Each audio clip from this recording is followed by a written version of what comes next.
This story is a work of fiction, inspired by real events. Names, dates, locations, and identifying details have been changed or dramatized to protect privacy and enhance the narrative. Any resemblance to actual persons, living or dead, is purely coincidental or used fictitiously. This content is intended for entertainment and educational purposes only. It does not aim to glorify crime, promote violence, or pass judgment on real individuals. Viewer discretion is advised. Some scenes may contain mature, disturbing, or triggering content.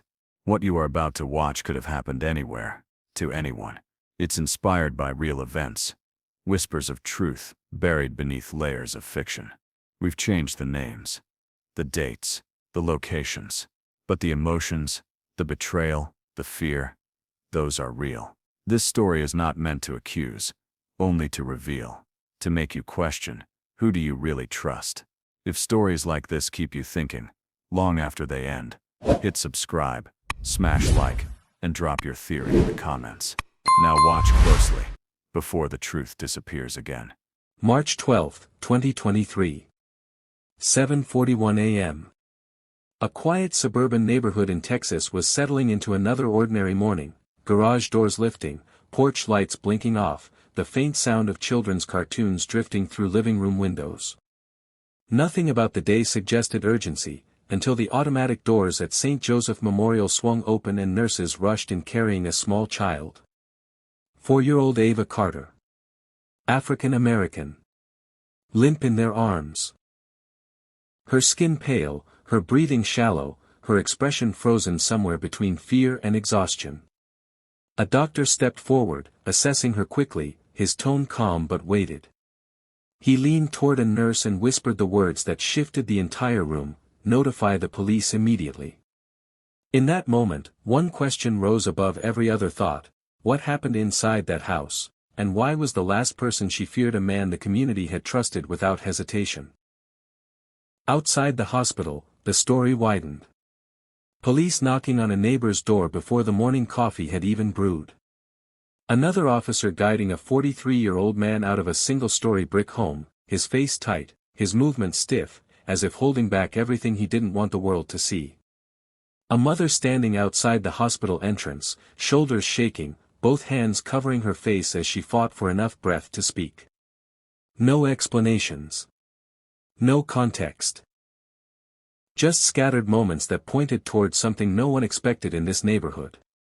Because this story begins with trust, and ends with a truth this community was never prepared to face.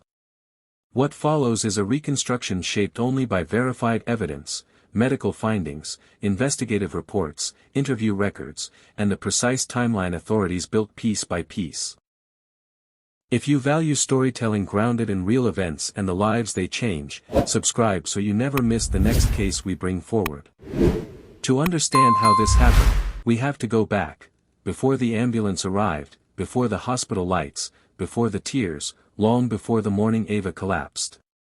Long before the morning Ava was carried into the emergency room, there was a mother trying to rebuild her life from the ground up.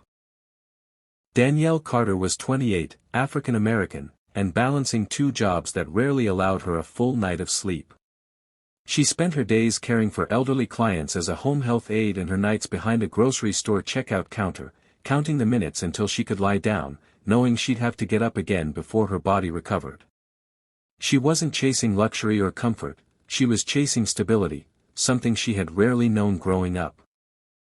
Her childhood had been filled with apartment notices taped to doors, weeks with empty refrigerators, and long stretches where she learned to carry the weight of uncertainty quietly.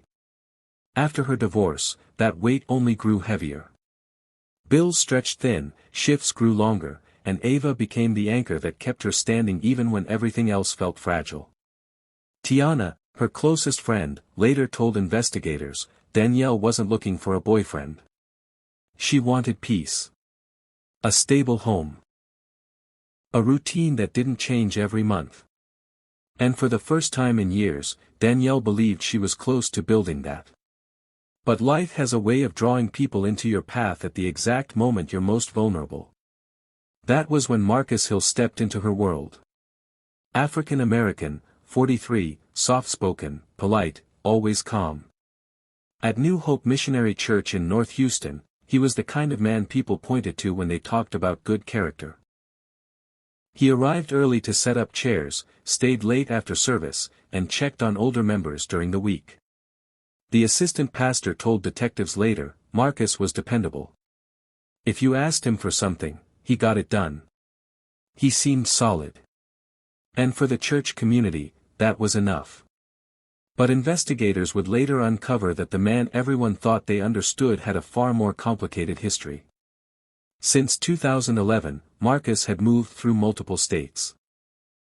Louisiana, Oklahoma, Arkansas, and Texas, never staying long, never leaving clear explanations behind. Several past partners described the same pattern: affection followed by distance, promises followed by sudden vanishing. One woman, interviewed in 2018, said, he could be reliable for a while, then one day he'd disappear. No warning. No message. Just gone. His confidential medical documents revealed deeper concerns. Diagnosed HIV positive at 32, Marcus had a record of missed treatment appointments and 2 compliance orders in prior states, orders that contained serious language requiring consistent viral load monitoring and regular evaluations. Investigators later pointed to these lapses as a pattern, not an accident. But none of that information was accessible to Danielle, and nothing in Marcus's behavior suggested that he carried this hidden history. Danielle met him at a church luncheon in late 2021. She wasn't looking for connection. She was trying to rebuild a sense of grounding after months of feeling alone. She was holding Ava and balancing a food tray when Marcus stepped forward and said, "Let me help you. You look like you've had a long week." There was nothing dramatic about it, but after months of shouldering everything alone, the gesture felt like someone finally noticing how hard she worked. He didn't push. He didn't press. He offered help in small, thoughtful ways, picking up items from the store, checking in after her night shifts, asking about Ava's preschool schedule. When she hesitated to accept his offers, he said things like, "You're carrying too much by yourself. Let me take some of that weight." And slowly, naturally, Danielle allowed him in. His bond with Ava grew just as gradually. He brought coloring books to church, taught her simple Bible songs, and often crouched down to speak to her at eye level, making her laugh with silly faces.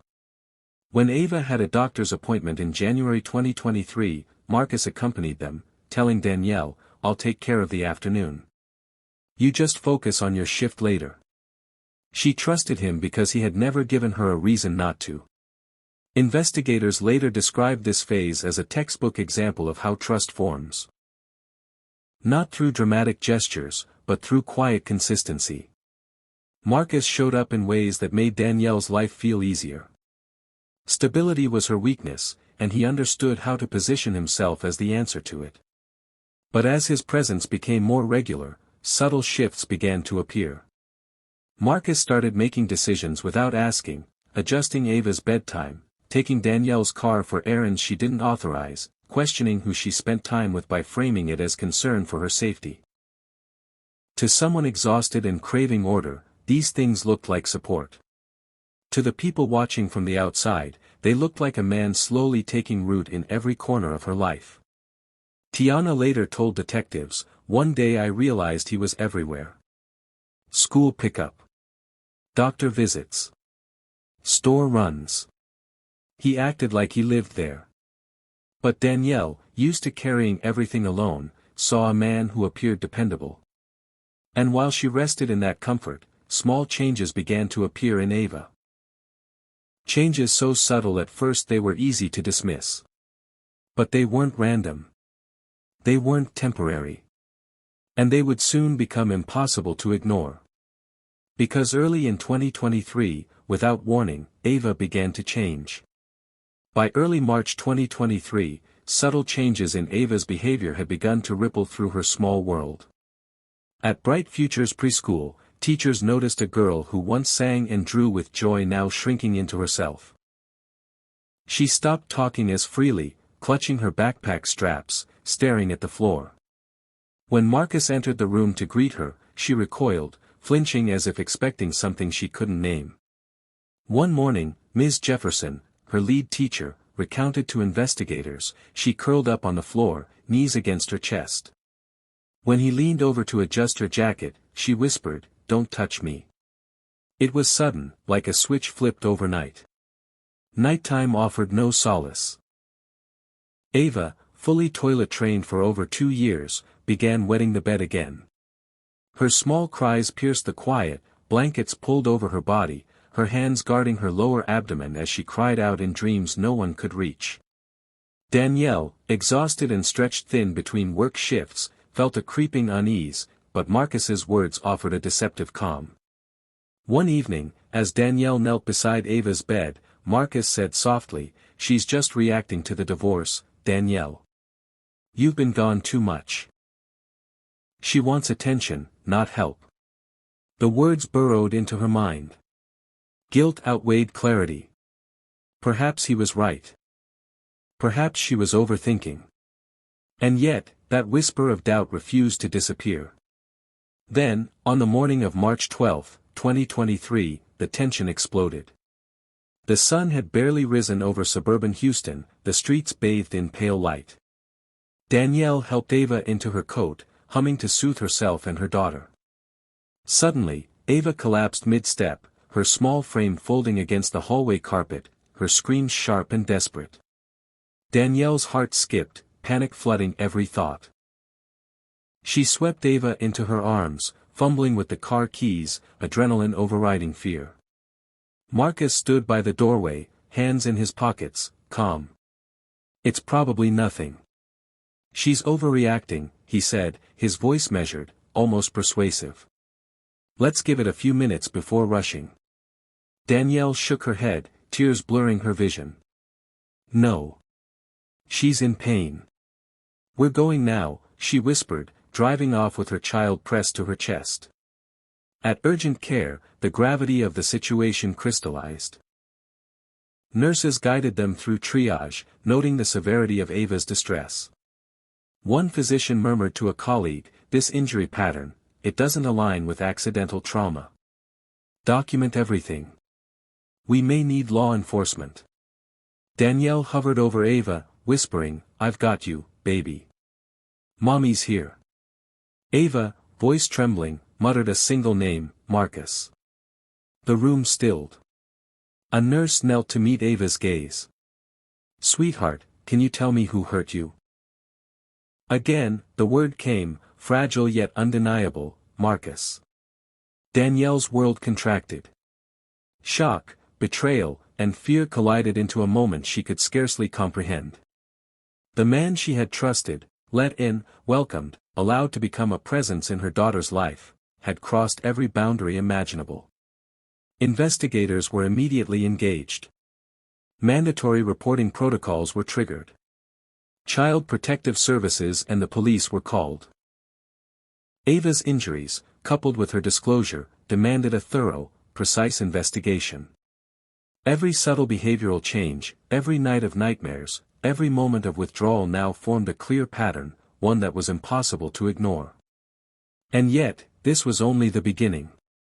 Medical records, digital evidence, and historical documentation would soon reveal truths far beyond the collapse itself, truths that would shake not only this family but an entire community. The real story of what Marcus Hill had hidden, and what Ava had endured, was about to unfold. By 10:32 a.m. on March 12, 2023, officers had arrived at the Carter residence. Marcus Hill, 43, walked calmly from his home into the squad car, his hands loose at his sides. Detective Samuel Reynolds met him at the precinct. Marcus' voice was measured, almost casual. "I don't know, she must have fallen on one of her toys.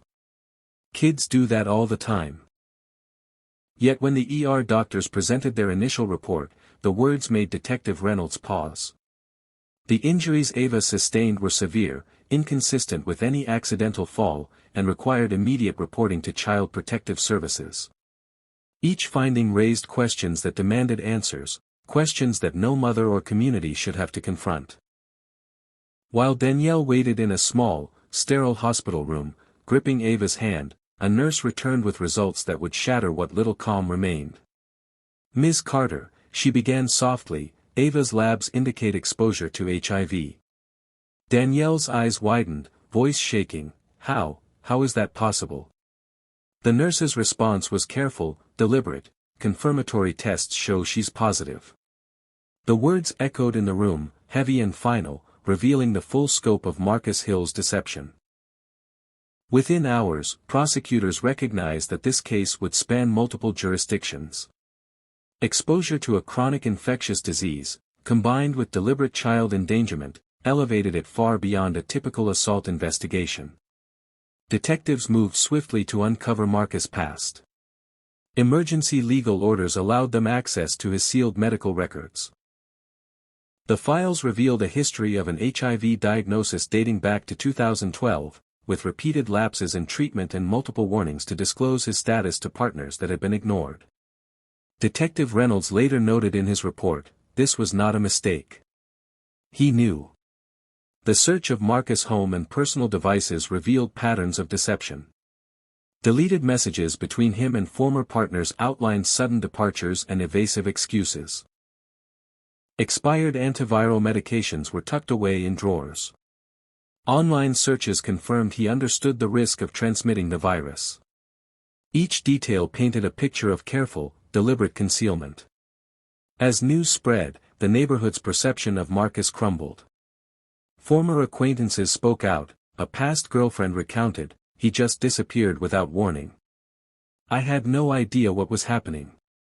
A landlord described sudden moves and unpaid rent, hinting at a recurring pattern of instability.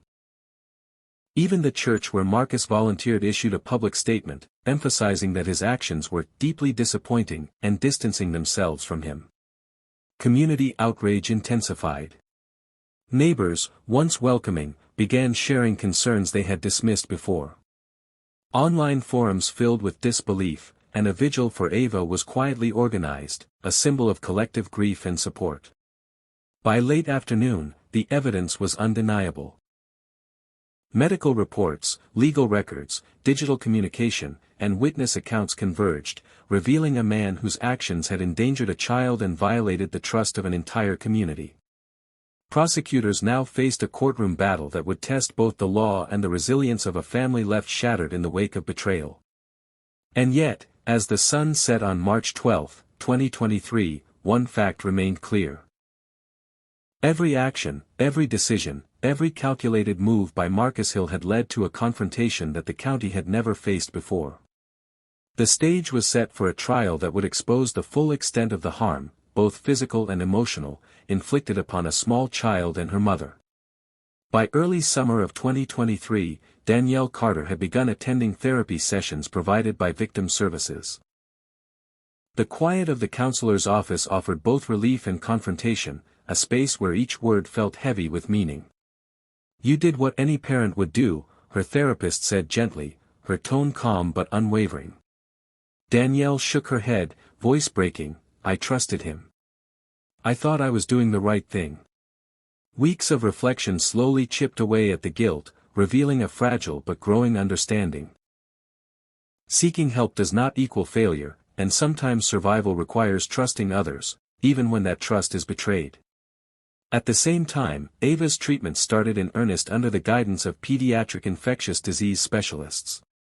In a small consultation room at the Children's Hospital of Austin, a doctor explained the treatment plan. Early intervention is crucial. With consistent antiretroviral therapy, Ava can live a full, healthy life. She is strong, and we will support her every step of the way. Danielle's hands gripped the edge of the chair, relief and anxiety intertwined, as she listened to the possibilities that were finally tangible, a life, still fragile, but not extinguished. September 18, 2023, the Travis County courtroom was tense, a quiet anticipation pressing down on everyone inside.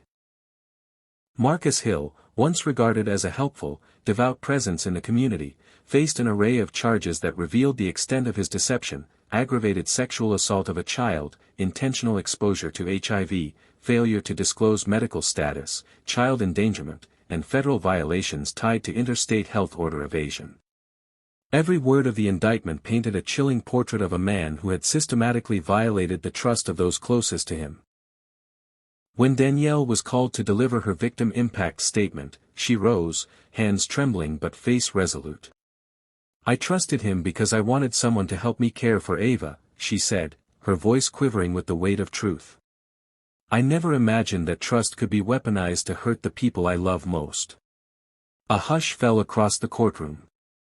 Some observers pressed tissues to their faces, others swallowed hard, listening to the raw honesty.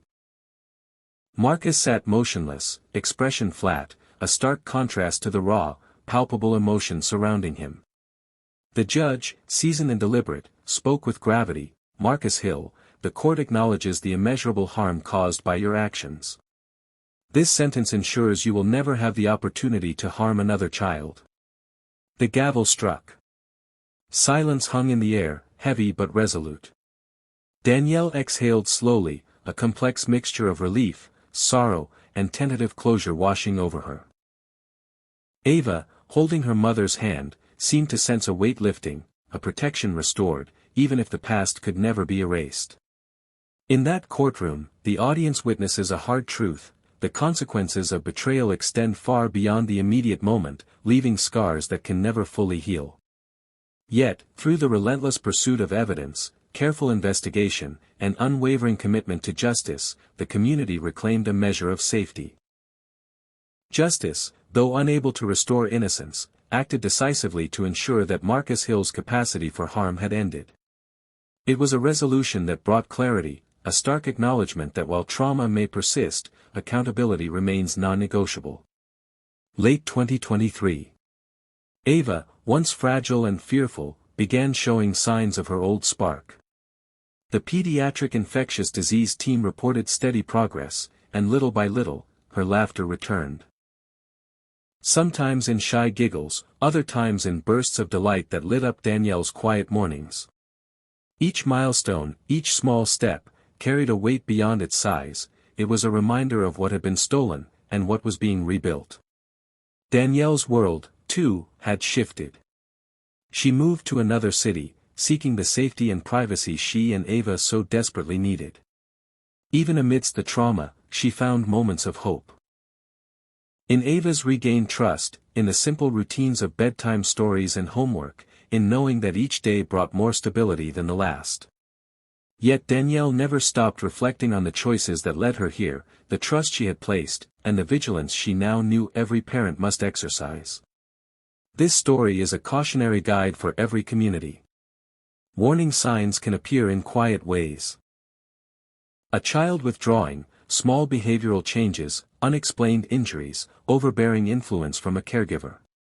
Legal protections, including medical disclosure laws, are only effective if people notice and act. Silence can have consequences far beyond what anyone anticipates. Early intervention, speaking up, and trusting one's instincts can prevent tragedy. As we look back, the lesson is clear: danger often hides in plain sight, behind familiarity and comfort. Protecting a child means observing, asking questions, and taking action when intuition whispers that something is wrong. Danielle's strength, and Ava's resilience, show that while the damage may not be undone, vigilance and love can shape a future where children are safe, supported, and seen. If you value documentary-level true crime storytelling rooted in facts, subscribe, share, and turn on notifications. Every story we tell is an opportunity to learn, to protect, and to understand the truths often hidden in our communities. Your support allows these stories to reach those who need to hear them, and reminds us all that awareness and action can make the difference between harm and hope.